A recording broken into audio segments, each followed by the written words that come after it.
أعوذ بالله من الشيطان الرجيم. بسم الله الرحمن الرحيم. ضرب لكم مثلا من أنفسكم هل لكم مما ملكت أيمانكم من شركاء فيما رزقناكم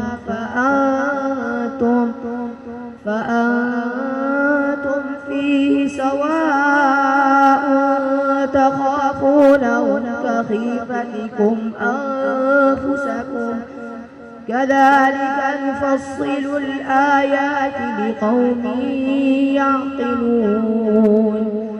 بل اتبع الذين ظلموا أهواءهم بغير علم فمن يهدي من أضل الله وما لهم من ناصرين.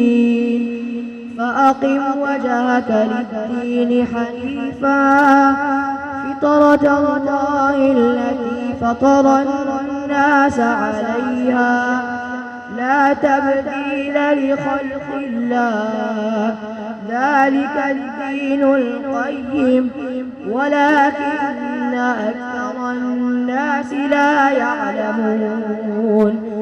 منيبين إليه واتقوه وأقيموا الصلاة ولا تكونوا من المشركين من الذين فرقوا دينهم وكانوا شيعا كل حزب بما لديهم فرحون.